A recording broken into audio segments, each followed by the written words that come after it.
It began with something ordinary, the kind of moment any one of us might stumble into and quickly forget. But this one, no one could forget. Imagine this, an old farmhouse, quiet, long abandoned by the family that once lived there. The air is thick with dust, windows cracked, curtains stiff from years of stillness. A young man, curious and restless, pushes open the door one evening, not expecting to find anything but rotting wood and shadows. Instead, he finds himself staring into the impossible. On the far wall of the living room hangs a framed photograph. At first glance, it's faded like any other relic of the past. Sepia tones, stiff expressions, a family gathered for a portrait. But then, the boy sees it. A face among them. His face. Not just similar, not just close, but identical. Same eyes, same crooked brow, same scar running faintly across the cheek. It is him. Only the photograph was taken nearly a century before he was born. And here's where the story twists into something the public was never meant to know. Because when he pulled the frame down, behind it he found dozens more, all with versions of himself scattered across generations. Some as children, some as stern fathers, some as lifeless corpses posed in their final rest. Every single one bearing his unmistakable features, repeating over time, as though the house itself were a shrine to his existence, long before he ever walked through its door. Everyone, welcome to my YouTube channel.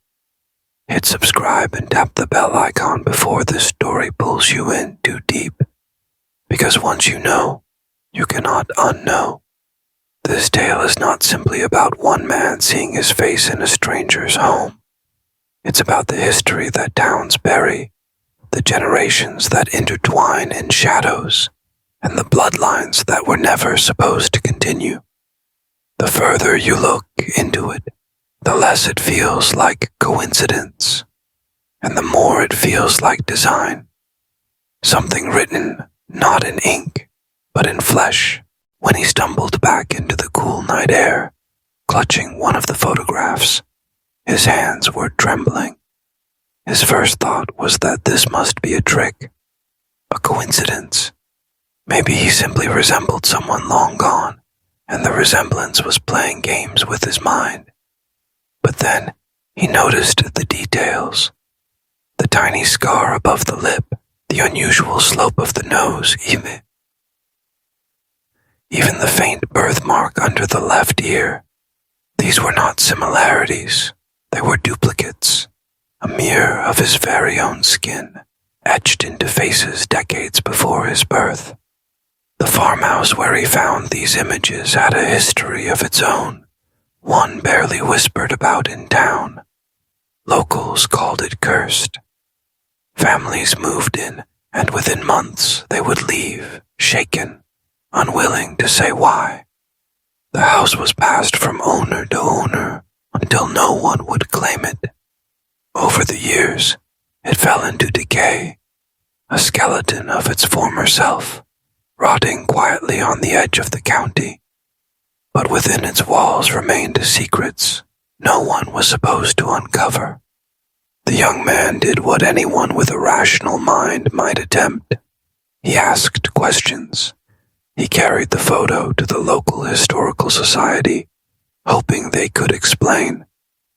The woman at the desk, old and pale as parchment, studied the photo for far too long. Her fingers trembled slightly as she set it down and whispered, "You shouldn't have brought this here." When he pressed, she shook her head, repeating only, "It always comes back. Every 50 years. He always comes back." The words rattled him more than he admitted. He left, photo still clutched under his arm, his mind caught in a loop of unease. Who was he? Why did his face appear across generations? Was this fate, a curse, or something manufactured? An experiment, a ritual, a repetition stitched into bloodlines that refused to die. Each time he looked again at the photograph, the unease grew stronger. The faces around his double seemed to fade into obscurity. But his was frozen with clarity, eyes hollow, as though the man in the image wasn't being photographed, but watching him back. The house was no ordinary ruin. Its beams groaned as though they carried more than weight, as if they bore the burden of memory. The floors were littered with broken glass, half-burnt letters, and pages from diaries that had no dates, no names, only fragments of sentences. He must not know. And the face repeats, the blood must be kept. The man began to piece them together like a puzzle, but the fragments led only to deeper questions. Each line hinted at an inheritance of silence, a secret that demanded its keepers remain loyal, even after death. Neighbors spoke in half-truths when he pressed them. Some remembered the house once belonging to a family who kept to themselves. Others insisted it was cursed, that people who lived there often vanished, leaving nothing but their likenesses behind in dusty portraits and cracked frames. And when he dared to ask about the photograph, the one that mirrored his own features, their eyes turned away, lips tightened, voices dropped. He recognized that silence not as ignorance, but as fear. They all knew something, and they refused to speak. He spent hours staring at the photograph, measuring every line of the man's face. The likeness was not partial, not a trick of the eye. It was absolute, as though his very flesh had been borrowed. But worse still, he began to notice subtle differences in the photo each time he returned.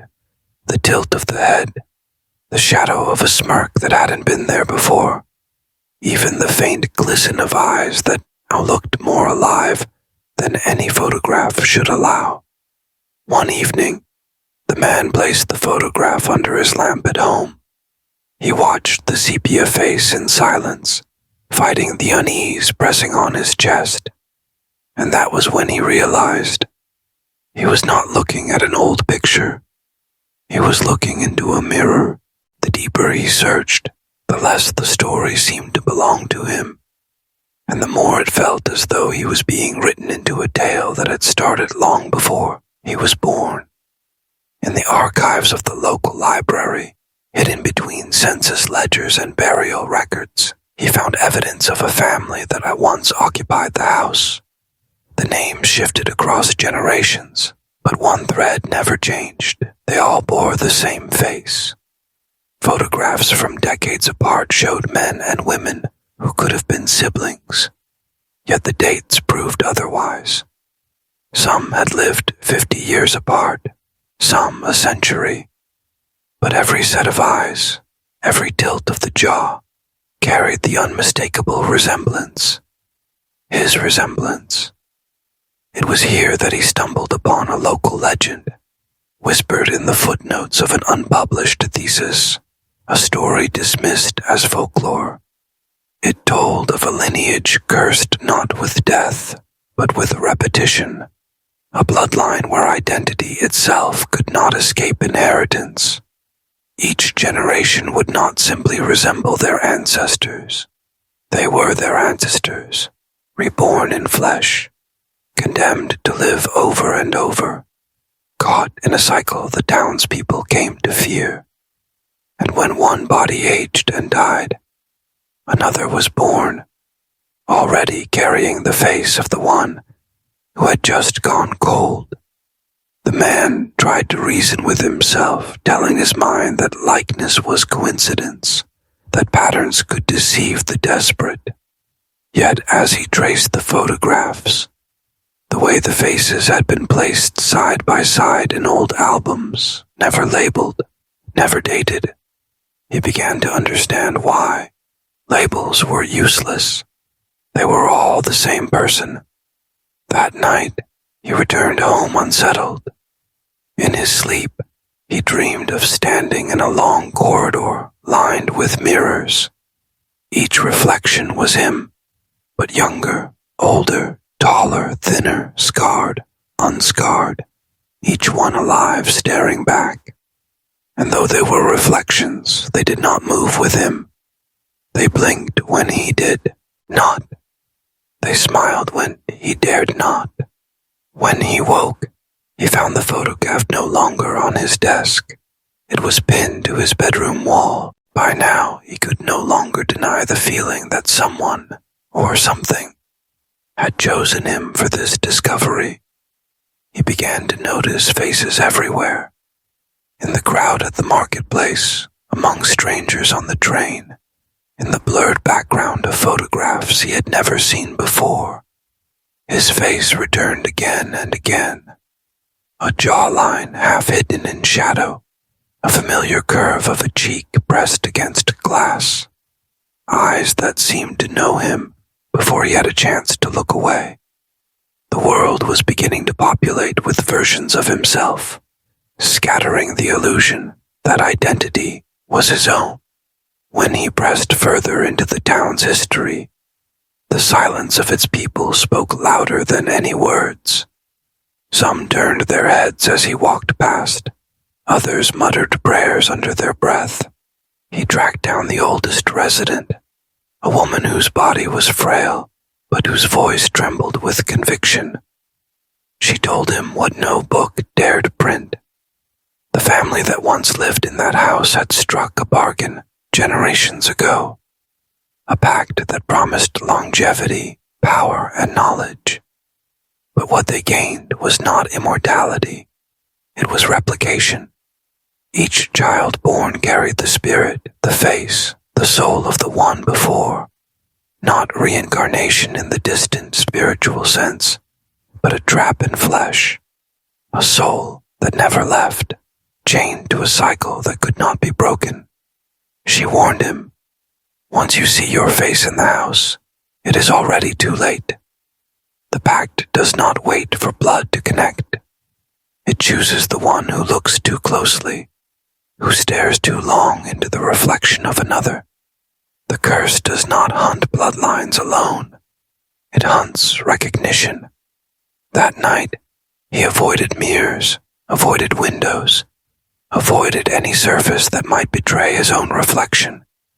But absence only magnified the terror, for in the quiet of his room, he swore he could hear breathing, steady, calm, but not his own. When he turned, no one was there, yet when he lifted his hands to his face, he swore for a moment they were not his hands at all. They were older, trembling, scarred in ways he had never lived to earn. Somewhere in that town, in that house, another version of him was already awake, already waiting. The days blurred, and he could no longer separate the moments when he was awake from when he was trapped in dreams. In the silence of night, the house called to him, though he fought against returning.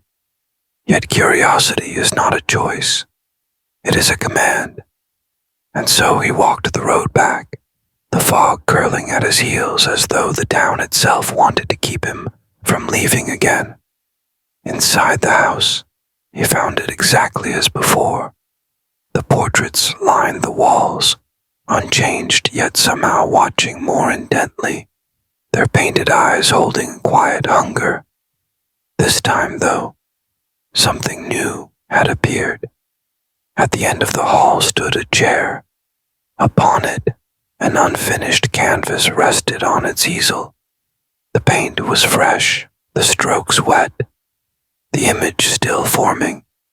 He stepped closer, heart pounding. It was him, not just his face, but his posture, his expression, even the coat he was wearing in that very moment. The painting was painting itself, brushstrokes forming without a hand to guide them. He staggered back, but the image grew sharper, more complete, until he swore he saw the painted version blink. The sound of footsteps followed then, slow, deliberate, as though the boards of the old floor welcomed each step. He turned, but no one came. He held his breath, waiting, and then saw it. A figure emerging from the far end of the hall. It was not him, and yet it was. The same face, but not quite. A scar across the cheek he did not have. Eyes darker than his own. Mouth twisted into a half-smile that did not belong to him. The stranger said nothing. He only raised his hand, a mirror of the narrator's own, and pointed toward the painting. And with that gesture, the canvas shifted. It no longer showed him standing alone. It showed two of them, side by side, identical, yet not. The truth was no longer hidden. The house was not just a place of memory, but of replication. He had stepped into its cycle, and now there was more than one of him walking the earth. The house did not let him leave again, or perhaps he did not try hard enough. For once a man sees himself twice. Once he stands face to face with what should never exist. The world outside loses its meaning. The stranger, his duplicate, circled him slowly, the wooden boards groaning under mirrored footsteps. They did not speak, yet the silence carried more weight than words. He reached for the nearest frame, tearing it from the wall. Behind the canvas was not brick, not plaster, but another layer of painted faces, an endless depth of his own image, layer after layer of himself, some younger, some older, some disfigured, some almost divine. His entire life and all possible lives were preserved here, as though the house had been waiting for him long before he was born. Then the truth struck him.